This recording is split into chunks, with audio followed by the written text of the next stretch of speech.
ওইগুলা কাকটাইল নিয়ে যাওয়ার পরে তোমারে ওইখানে কি করছে, ওইখানে শারীরিকভাবে হোক মানসিকভাবে হোক কি করছে? যে আমাকে প্রথমে ওখানে সিএনজিতে করে কাকরাইল নেওয়া হয়েছে। নেওয়ার পরে ওখানে মানে কি কি ঘটনা ঘটছে আমাকে বলতে বলছে। আমি বলছি।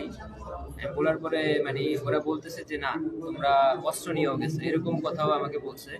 তা আমি এরকম স্বীকারোক্তি দিতে চাইনি। তো বারবার ওরা মানে আমাকে বারবার জিজ্ঞেস করতেছে, বারবার ভিডিও করতেছে।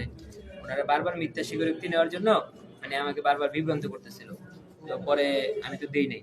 পরে ওরা মনে করেন যে আমাকে টর্চার করছে, শরীরে আঘাত করছে, অনেক জায়গায় আছে।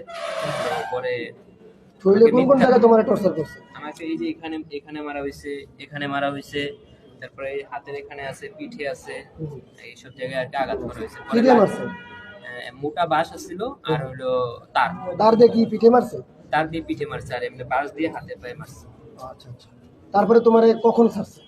আমাকে ছাড়ছে 8:30টার দিক দিয়ে আর কি। ওর পরে আমাকে প্রথমে কি করছে, ওরা আমাকে একজনকে লোক নিয়ে বুঝাইছে, বুঝাইয়া বলতেছে যে তুমি এই স্বীকারোক্তি দিবা, মানে এই স্বীকারোক্তি দিলে মানে ছাড়ার কথা বলে না, এই স্বীকারোক্তি দিবা, এরকম বলছিল। পরে আমাকে এরকম করার পরে আচ্ছা, ওরা কারা যে দ্বারা দ্বারা তোর ধরে নিয়েছে? এরা কারা? কি সাহেবের লোক না জুবের সাহেবের লোক না হেফাজতের লোক? জুবাইর সাহেবের লোক। ওনারা ওই কাকরাইল মাদ্রাসার ছাত্র কিছু ছিল, আর কিছু দু একজন ওস্তাদও ছিল আর কি। ঠিক আছে।